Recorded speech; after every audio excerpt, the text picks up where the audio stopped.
Hello, everyone. My name is Chris Hills. I'm the Deputy CTO here at BeyondTrust, and I'm your host today.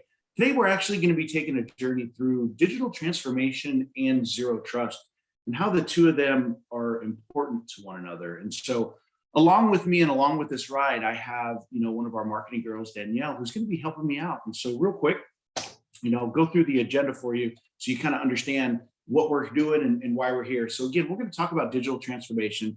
You need to understand what digital transformation is. One, to understand how it can be applied for zero trust. And with zero trust, there's a whole new philosophy, if you will, relative to NIST, and we'll talk about that. So that's why digital transformation is important. What we are doing, though, is we are actually doing live giveaways throughout the presentation. So in between our digital transformation and our zero trust kind of like our transfer, we're going to be doing a giveaway. Danielle's going to actually be monitoring the chat, so make sure you pay attention. And then at the end, we're also going to be doing another giveaway, and these are going to be for Amazon gift cards.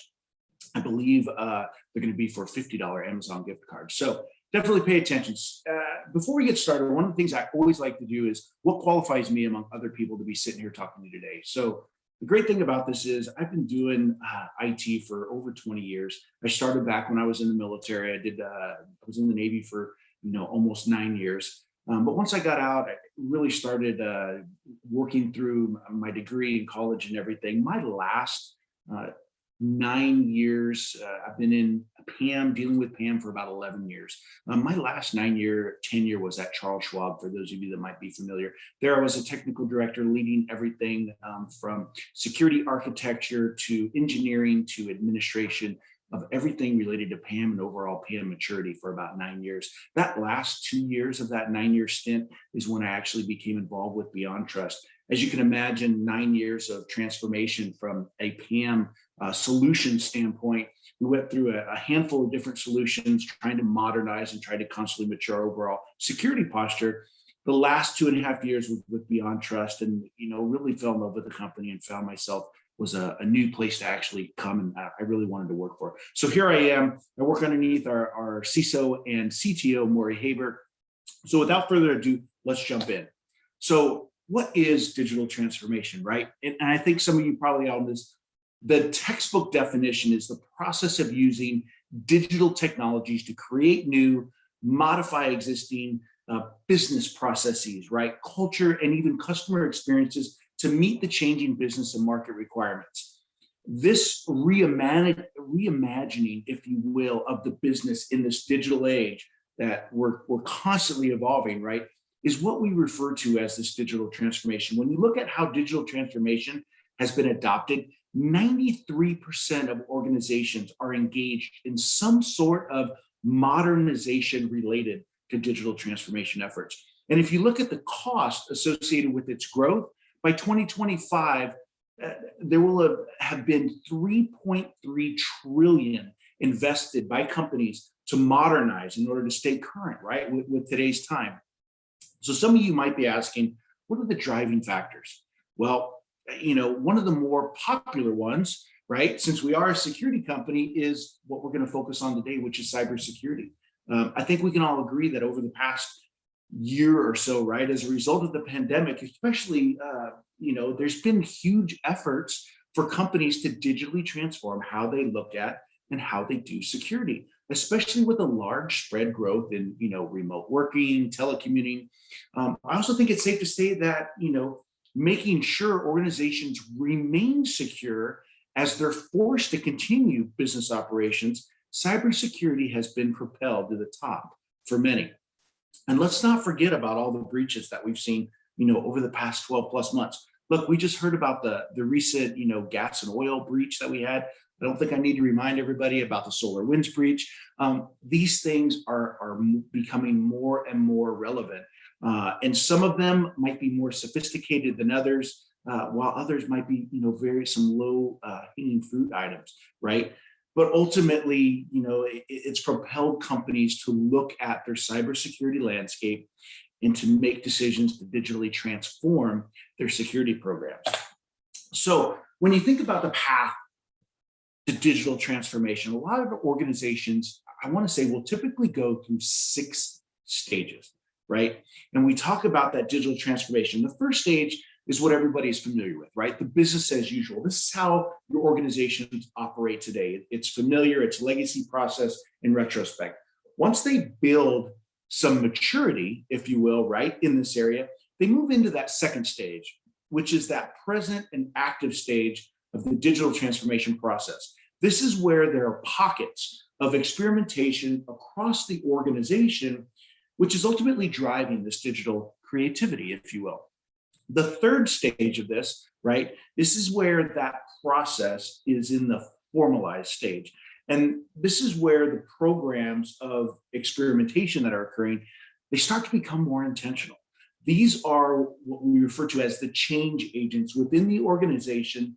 And what happens is that they turn and they start seeking executive support for new technologies, new processes. And then hopefully this formalized process can then move on to the next stage.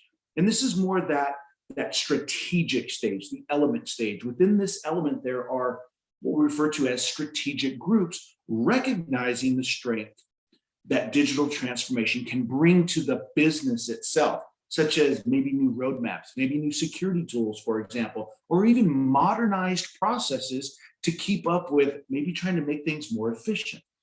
Lastly, and we see a lot of organizations hit the convergent stage, right? This is where they have actually dedicated business transformation teams to really help guide that strategy and that operations based on the business and the customer centric goals, right? And ultimately they're not of all this and they end up being that innovative and adaptive state. But change is constant.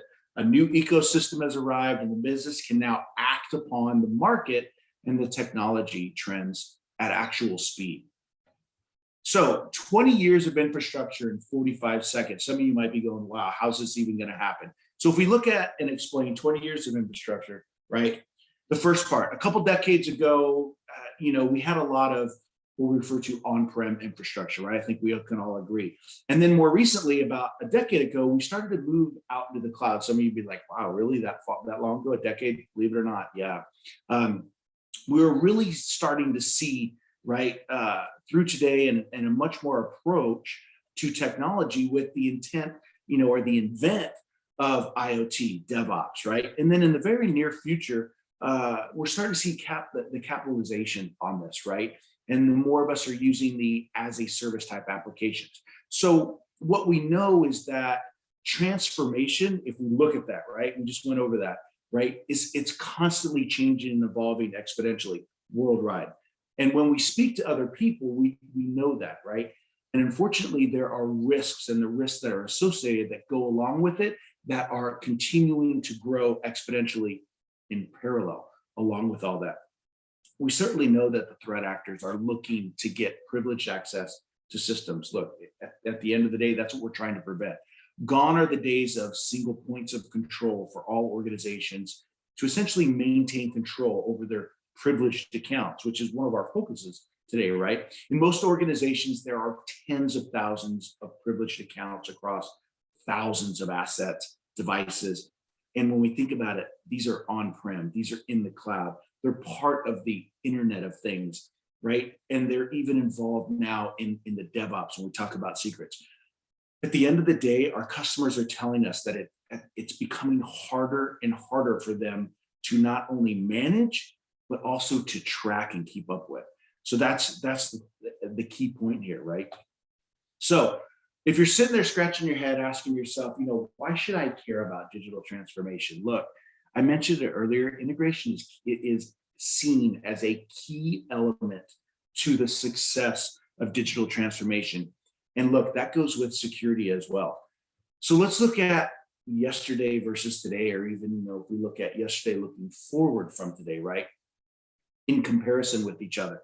So if you were to think about yesterday and what yesterday was, yesterday used to have this concept of plan and build, right? So plan and build, where you would think about a service that you'd want to provision. We'd go in with the understanding of the prerequisite of the infrastructure we needed that, to have built, if you will, right? Work with an application team or development team to create that first concept and a waterfall approach, right? And then moving further into the agile development stage of this.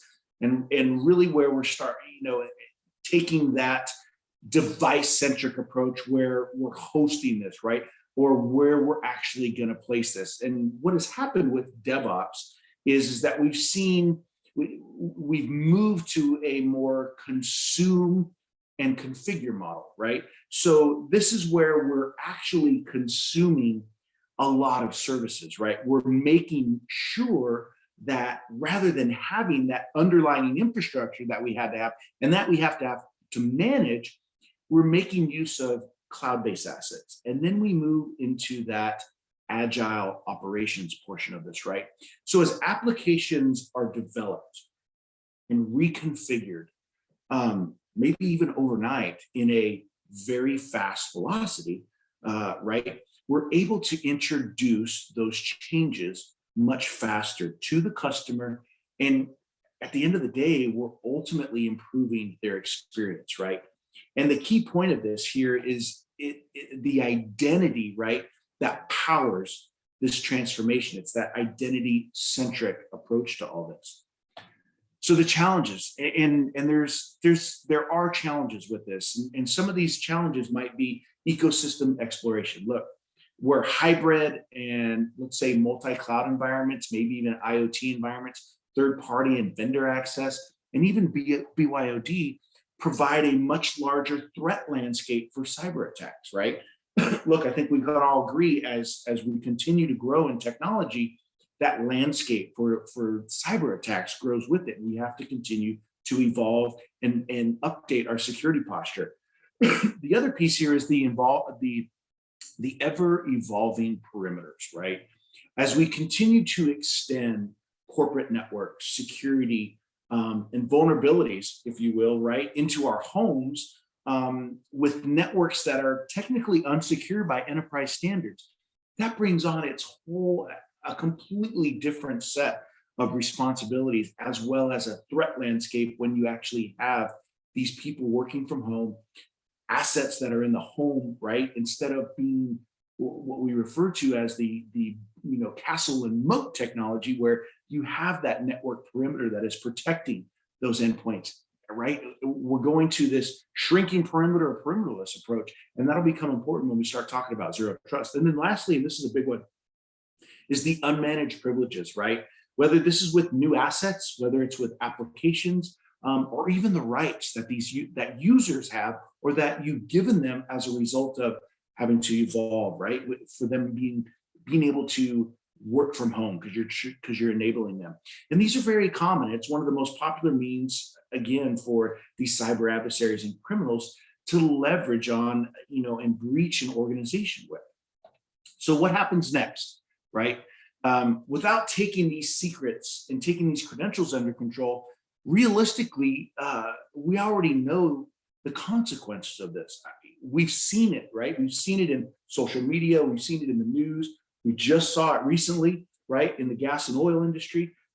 We are definitely susceptible, or we're going to have a data breach and a compromise. And then we're going to have to worry about the integrity of the underlying data within the organization, right? Did it get compromised? Is it ransomed? Is it encrypted? Can we not encrypt it? Do we have a backup of it, right? Ultimately, this results in a loss of productivity at the end of the day. Not only is this a disruption for your end users, it's a disruption to the business, the developers, your IT operations teams, your security teams, and everybody else who has basically a stake in the game here, right? And then when you think about adding internal audit or maybe even external compliance requirement, look, that even presents its own set of challenges at times. And most of them reference essentially good practices around implementing privileged access management technologies at the end of the day. And of course, when you think about taking that customer-centric view, there can be a lot of frustration, certainly when, if you were to think about it, right, maybe a major airline gets breached. And you as a customer who flies with that or have an account, look, us in the IT and security world, granted, we haven't been flying a lot recently, but as things start to loosen up, right, we start to fly more. We're using miles more. We're logging in, booking our airfare more. Ideally, as a customer, as an individual customer, if a airline gets breached and I'm a customer of that airline, I get notified. I have to go in and change my password. I have to make sure my account's safe. Is my credit card stored in my account? At the end of the day, it's a huge disruptor. So why should organizations embed security into digital transformation? This is key, right? When you consider the previous slide, we really want organizations to factor security into their digital transformation journey, ideally right from the start. It serves them much more efficiently in the long run. You'll be able to improve your customer experience in transactions and more than likely be more secure instantaneously, right? Right off the bat, instead of having to try and play catch up. Every business is impacted by these steps of the threat actors, right? And if they make use of those stolen credentials, and many businesses only just see traffic because a lot of it is very low, very slow, right? And steady attacks. So they don't see that huge push from an attacker coming in because it's just very low, very steady. So it kind of flies under the radar if you think about it. And one of the very interesting facts is that, believe it or not, it's quite a profitable attack method for threat actors because it guarantees, right, that there will always be a threat for the foreseeable future because those credentials and those secrets are reused. So if you're, and when I say that, right, some of you might be going, well, what do you mean by that? If you look at the average time to detect and contain a breach for a cybersecurity adversary or criminal breaching an organization, some of the statistics are staggering, 256 days, 300 and some odd days. So if you think about it, if you're not managing your secrets, your privileges, those rights in there, and you have that adversary who has breached your organization through one form factor or another, and they're crawling around your environment, and you're not managing those privileges, or you're allowing, let's say, your end users to manage those privileges. What they're saying here is that the guarantee is that if they're going to keep the same password or they're going to continue using the same password, or even the password's not being changed, they're going to continue to, once they find that and they find that privilege escalation portion, they're going to be able to continue using those. So you're not forcing those passwords to rotate. You're not restricting those administrative rights. That's what they mean here. That's what they refer to as the profitability of the attack, because there's a constant aspect to this. So when we talk about, and you look at your threat landscape, right, successful digital transformation needs privileged access management. I just talked about it, right? Being able to reduce the risk, ensure accountability, validate what was done or who had access, when they had access, and whether or not it was appropriate, and then be able to report on it and have that tangible data to prove when maybe it's auditors coming around, maybe it's executive leadership, maybe it's the CISO coming around.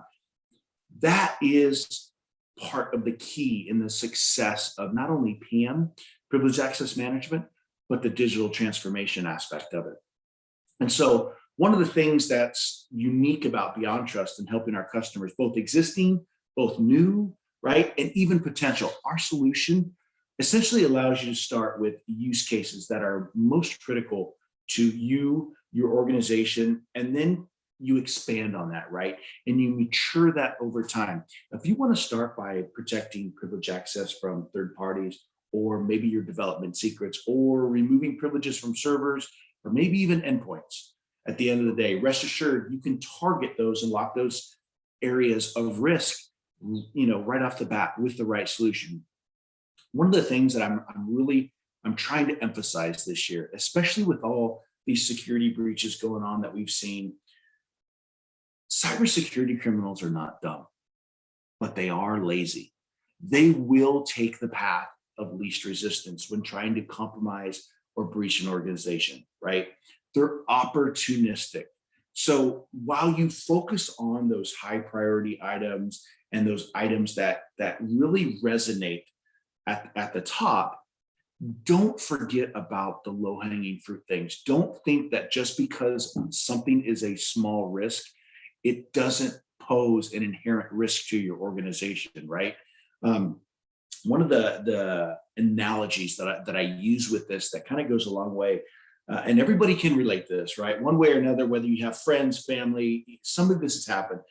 You go to a mall, big parking lot, you park your car, right? And you have the guys that are out there that are looking for, to break into your vehicle, maybe to rummage through it, maybe to steal your vehicle, whatever it is.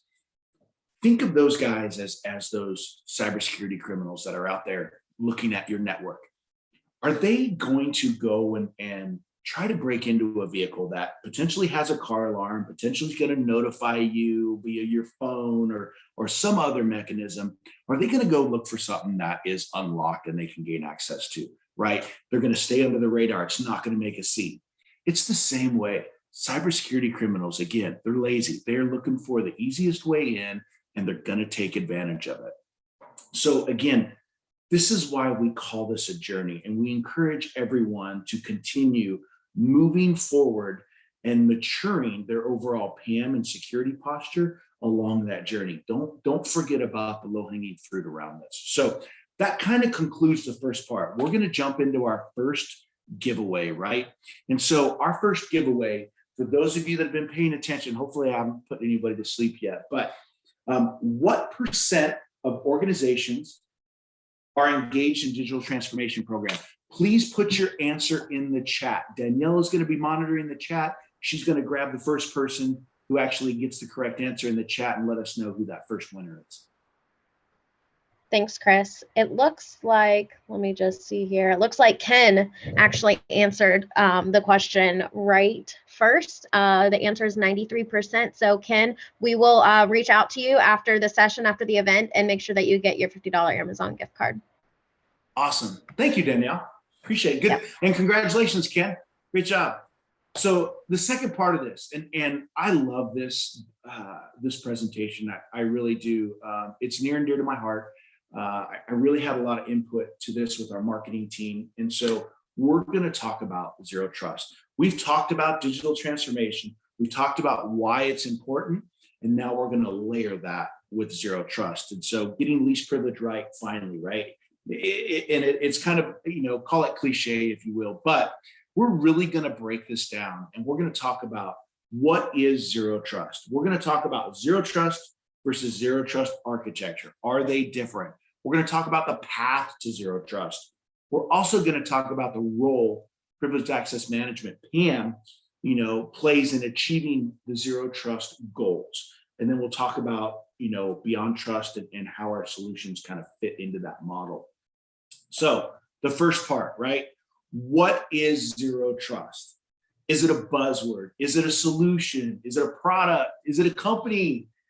Right? Or is it a strategy and philosophy?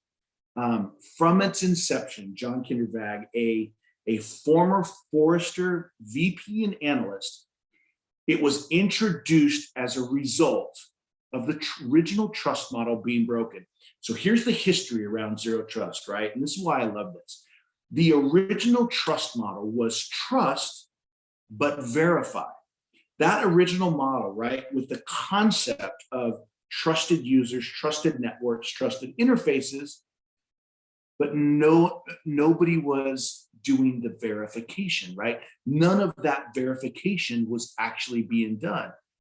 Why? Because the people, the traffic, the network was trusted. Sounds legitimate, right? At the end of the day, zero trust concept and philosophy is about not trusting anyone. Everyone is untrusted. And in order to either allow them or to trust them, right, you need to verify them. So it's completely backwards from the original trust model. This is what John's original concept and philosophy was about that trust model being broken. Therefore, it's always verify, never trust. And as you can imagine, this concept and this philosophy over the years, it's gained more and more exposure. It's become very popular. As many of you probably can agree, it's turned into somewhat of a buzzword. And I'm sure John could probably agree with me on this, that the term zero trust has been used and twisted by the market, by companies, by vendors, if you will. And up until now, there really hasn't been anything to benchmark zero trust against, other than it's a philosophy, it's a tactic.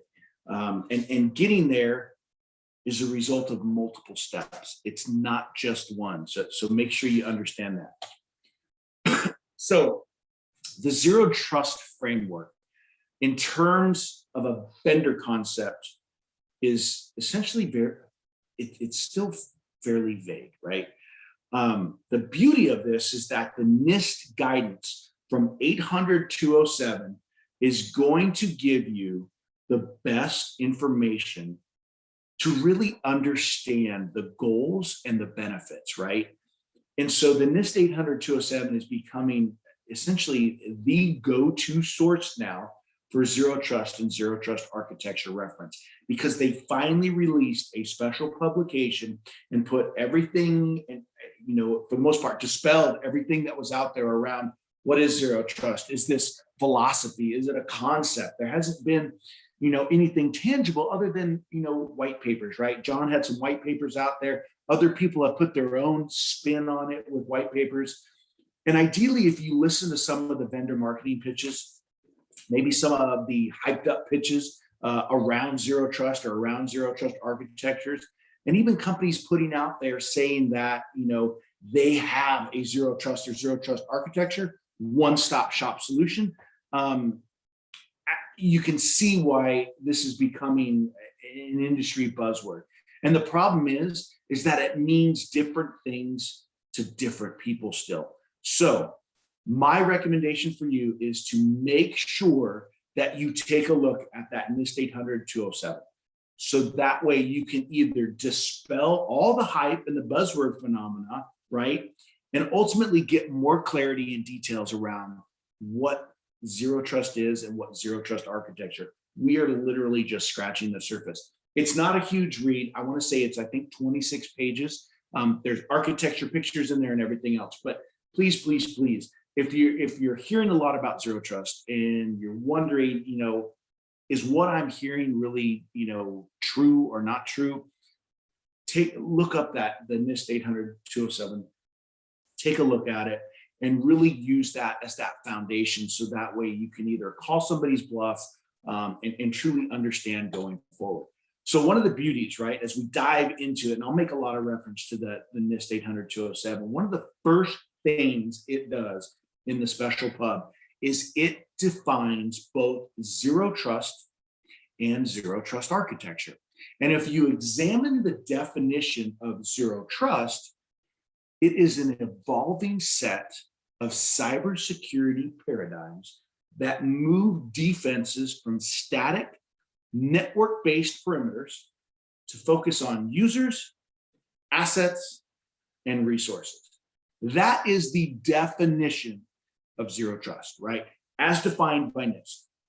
So if you think about the old concept of castle and moat castle, right?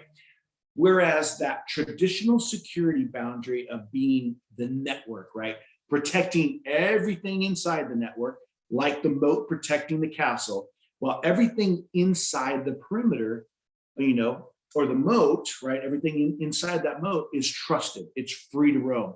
This concept is no longer good anymore, right?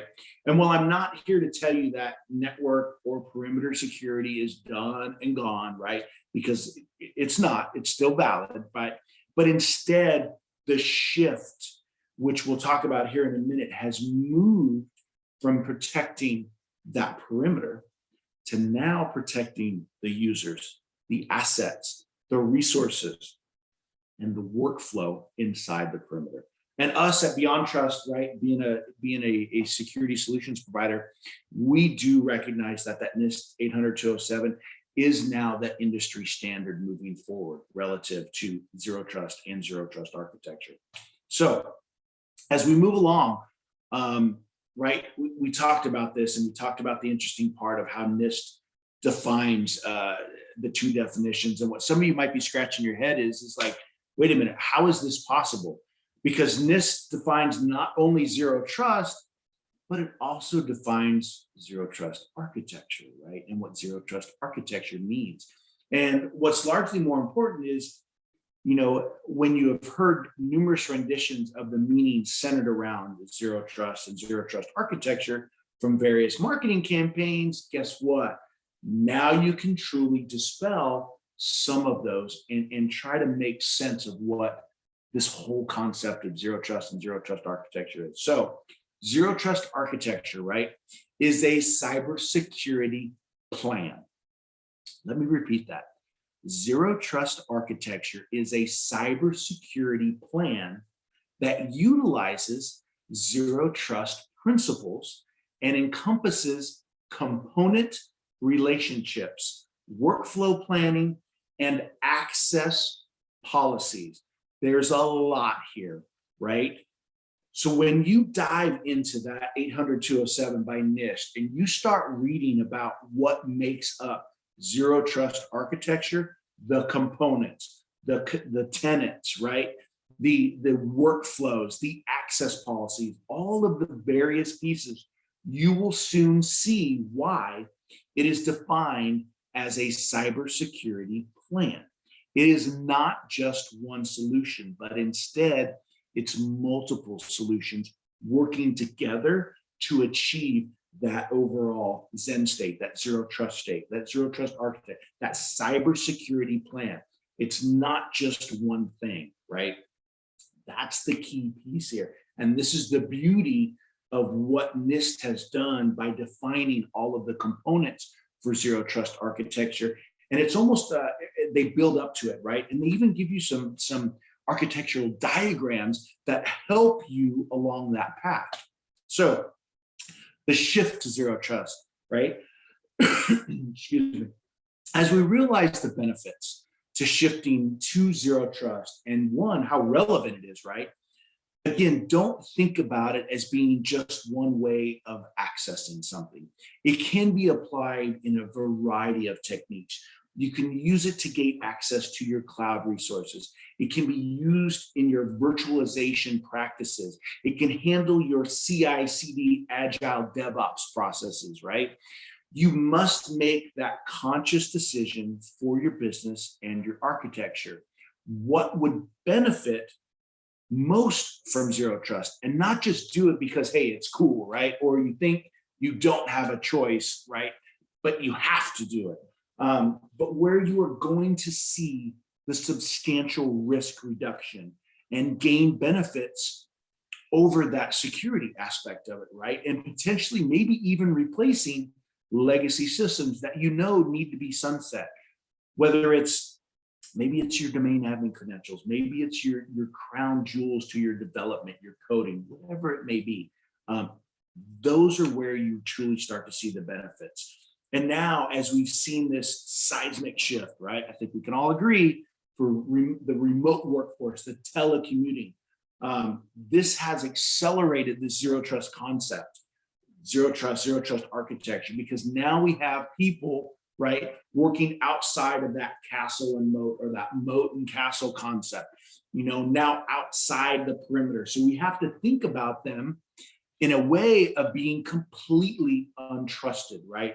An untrusted resource that, in reference, is called a subject. So being or requesting access now to a resource, and we do not want them having direct access. We do not want someone at home having direct access to a sensitive server, let's say through RDP, right? You do want them to go through things or technologies like VPN or a privileged remote access technology, right? But that alone is not zero trust. You need to have a gateway. You need to have that continuous monitoring, right? And those behavioral pieces and technologies like, I hate to say it, VPN, are actually quite difficult to do with zero trust, right? Because unless you're monitoring the network traffic and everything at the network layer, it's not conducive to that. It doesn't lend itself to the zero trust model. So it takes other components to get that shift to work correctly. So the paradigm shift, right? As we consider this approach and this whole paradigm shift, remember the traditional example of moat and castle, castle and moat, right? And we shift to zero trust. We need to go and think about more of a perimeter-less approach, if you will. The NIST 800-207 provides 5 examples of architecture. And again, if you haven't looked at it, highly recommend it. Pull it up, familiarize yourself with it, even if it's just a quick breeze through, right? Because it is and will be the standard for a lot of companies moving forward, looking to go forward with zero trust, how they develop it, how they build that concept in, how they build their architecture, right? And what's interesting in this whole thing is that one of the models is not a perimeterless approach. Instead, it's a hybrid approach. And for a lot of companies, this is where it's going to make a lot of sense. And what's interesting is about the shrinking perimeter aspect of it is at the end of the day, it's called a resource enclave. And so the idea is this might work best for your organization because you can then define a smaller perimeter inside of your organization or inside the cloud, but gate all of the communications inside and out of that resource enclave, if you will, right? So now communications inside that enclave work as normal because the applications, maybe they're legacy, right, need to do that. But you don't have the lateral movement from the outside coming into the enclave, and everything is still going through a gateway. So again, digital transformation, right? Companies need to be able to digitally transform, adopt some of this. Look, a lot of people have said you can't just take a single approach and just forklift your whole company and go to zero trust. It's not happening. They do tell you that, when you talk about zero trust and you talk about the concept and you start moving into zero trust, you start small. You start with, again, you can't just forklift the whole organization. So you start with the resource enclave. What makes sense? Build those smaller perimeter securities, but build it in a resource enclave format and put those crown jewels in there. Put those high targets in there and then build from that way. And obviously, if you're starting new or building new, building with the zero trust, concepts, architecture right from the gate is obviously much, much, much easier rather than trying to change an entire enterprise or organization. But again, being able to digitally transform, obviously every company is going to be different. Ideally, when you think about modern technologies, it's just key. And at the end of the day, I touched on it many times, you just can't dissolve that perimeter completely, right? You have to shrink it. You have to get to that bubble. And in order to get that, and you start, it takes that in order to truly see the benefits for the zero trust, and it's not always perimeter less, right? Ideally, that's where a lot of the examples, the architecture models go. But for a lot of companies, it's a great hybrid approach.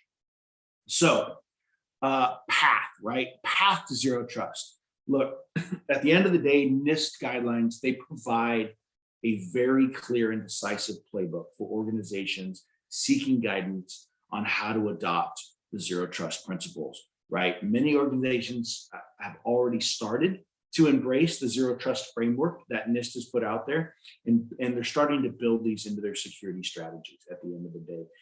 Zero trust, understand, it's not a single set of technologies an organization can go out and purchase. So if you have a vendor that's telling you, hey, you know what, I have a one-stop shop for zero trust, you already know that that's dispelled. It is not a single set. It is, it's a guiding set of principles that organizations will gradually adopt as they shift resources from on-prem to the cloud, or maybe even their legacy architecture, right?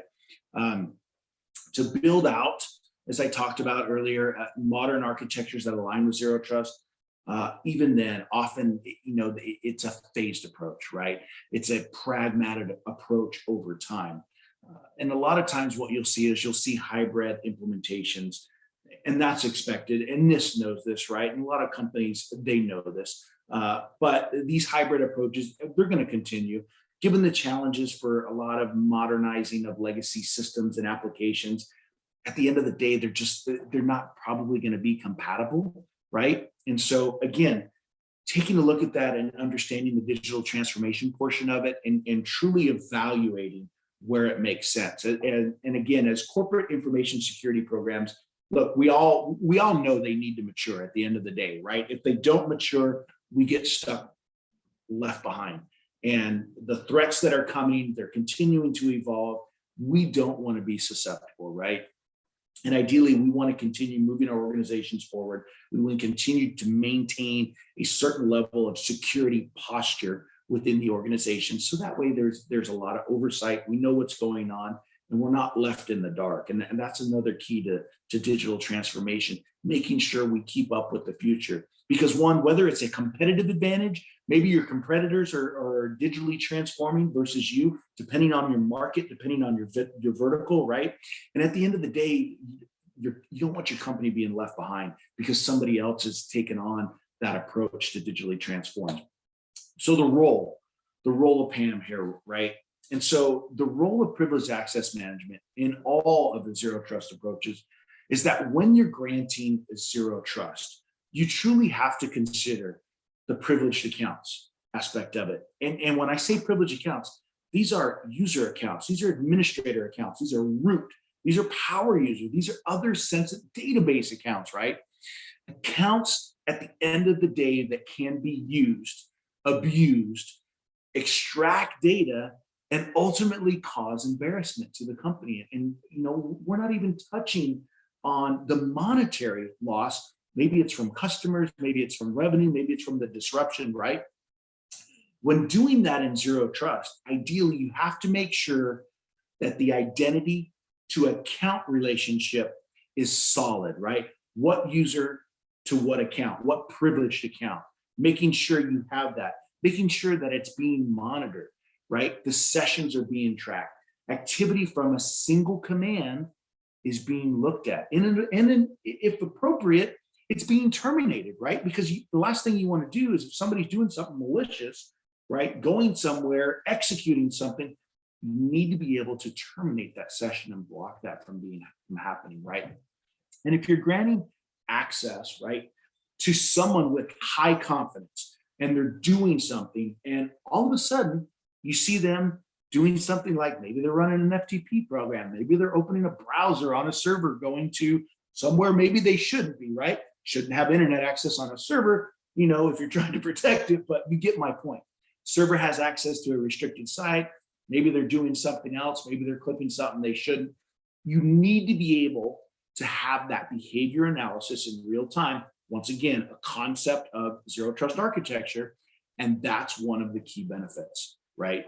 Having that zero trust architecture, being able to evaluate and react in real time. That's key. And again, making sure they don't have that direct connection, making sure there's something in the middle, making sure you're able to monitor behavior. You're brokering that access. Everything is being controlled. You're constantly doing the evaluation and determining, is a reaction appropriate? And because when you think about it with this model in mind, it doesn't matter where the perimeter is, where your firewalls are, where your access control lists are, right? It's what is being done that can be monitored and controlled. Huge in zero trust architecture. These are part of those concepts to building on that architecture that NIST defines. So again, this is critical, and this is critical to the path of success, because as you have your end user interactions and let's say daily operations, right? Privileged access, when you think about it, is that one special use case that's going to be able to what? Make the changes, modify the systems, and maybe even control the zero trust model itself, right? So you need to be able to say, okay, I'm doing this and I'm going to control with access, right? And I'm going to control this access. I'm going to use the zero trust principles and my privileged accounts we're going to do this with because they are some of the most important. And I need to be able to monitor. I need to be able to enforce the policies every single day for configuration, for operations, for setup, and everything else that could become or be looked at as a potential risk to the organization. And that's why the two align so closely, right? PAM, privilege access management, and zero trust, because it's those privileged accounts that potentially have the means to bypass all of the security controls that are in place, all the ones that we've talked about, right? And once again, those need to be a part of that zero trust model also. You must prevent that lateral movement from when somebody has admin or root. Why? Because it's things like ransomware, malware, threat actors, and everything else that at the end of the day, they are going to take advantage of those controls outside of the zero trust model. And you want to think of things like just in time, right? You don't want those admin rights to be out there. You don't want those accounts to be out there. You want them in a zero trust model. They shouldn't be or shouldn't have standing privileges or always on privileges. They should be invoked or enabled or created or ephemeral, right? Temporary, as part of your workflow. So they are only used when they're supposed to be used and not susceptible to someone coming in from the outside, stealing the credential or some other form of lateral movement as they go around that. So what does that look like, right? Trying to finish up here and give a few minutes for Q&A. This whole path to zero trust, right, is broken down for us as a PAM vendor in 3 verticals. You have the privileged password and session management, right? This is the automatic storage, rotation, check-in, and complete session management portion of it, including the monitoring and recording with behavior analytics that can be deployed in a zero trust model aspect of it. The second pillar, the middle pillar, is the endpoint privilege management. And that's part of the definition, right? The removal of admin rights across the board has a policy. It's ran by policy, has a policy on the endpoint to make that conscious decision based upon context. Are they connected on Wi-Fi? Are they on a network? Are they within the office? And whether or not they should run as an admin, with a gateway, a policy engine, a policy administrator, controlling everything that allows the end user what they need to do. And this is true across Unix, Linux, Windows, Mac, IoT devices, medical IoT devices, network devices. That's what that middle pillar is for. The last pillar is the secure remote access pillar, right?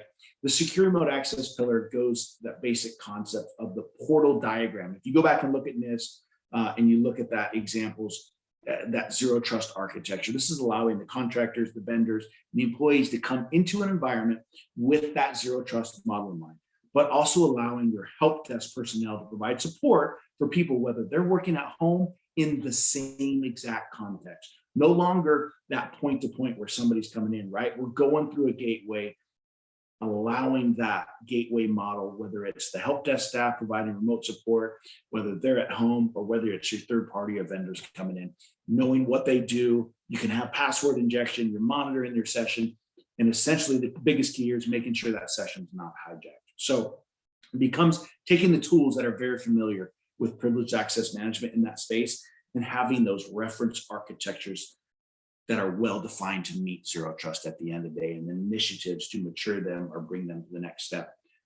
I've already covered a lot of these, and I want to save enough time here at the end for the giveaway. So again, there's stuff here. If anybody wants this deck or wants more information, please reach out to us. There's goals here for privilege management and password management aspect for zero trust. We also have, some of the goals that achieve zero trust for endpoint privilege management, removing admin rights, moving forward from there, and then the secure remote access. So with that being said, this is going to be a hard one. What is the NIST special publication for zero trust? I'm sure everyone knows this by now. Danielle, I'll let you monitor the chat, see if there's anything coming in. I see it popping up here. Thanks, Chris. Yeah, we got a lot of answers here, so I'm trying to scroll through and make sure I got the right person. I saw it, but give me 2 seconds here. Believe. All right, everyone's still answering. Let's see. Gil Vargas, he got the right answer. Awesome. So Gil, cool. we'll reach out to you post-event and make sure that you get your gift card along with Ken as well. And Chris, there were some questions here in the chat. If you want to take a look, or I can read the first question out to you here. If you want to read the first one, if I bring it up, I don't know if it'll share on my screen or not. Okay. Yeah, no problem. I don't know how much longer we have. I know from a from a PowerPoint, I'm at that 50-minute mark. So I think we have a couple of minutes left. Do we have I guess it'll close in 1 minute. So I guess we can just go ahead and follow up. If anyone has questions, we can follow up in our virtual booth chat. We've got some staff there that'd be happy to answer your questions. Yes. And then we can also follow up via email post-event as well. Yes, we can provide slides. If you'd like the slide for the presentation, please reach out. You mentioned VPN. Our VPNs, the opposite of zero trust, and VPNs are authorized remotely. Yes, the VPNs are a very small part, but yes, at the end of the day, when you look at the concept for zero trust, VPNs, that is very correct. It is not a gateway, and instead, there's multiple pieces to the aspect of it. I know we're going to get cut off here any minute. Yeah. Slow down the process. How do you decide it is the correct path? That's a great question. Zero trust truly is, for each company, they need to understand what it requires to implement and whether or not the companies can actually, their organization can benefit from it. Once you look at that NIST and you're able to get in there and truly understand what it takes for zero trust, there are certain places where zero trust in an organization makes the most sense. Maybe not the entire organization needs to be zero trust, but the crown jewels, things that are near and dear to the organization, and those things that you want to protect with the highest level of certainty and be able to have more control over them. And that's what's unique for every organization. Yep. And Chris, I think we're about to get cut off here, so we've got to wrap it up now. Okay. Thank you, everybody. I appreciate everyone. I appreciate the questions. We'll try to get through some of these. And, feel free to reach out to us if we can help you or guide you in any way, even if it's just some basic questions, either around zero trust or PAM. We're here to help. Thanks. Bye, everyone.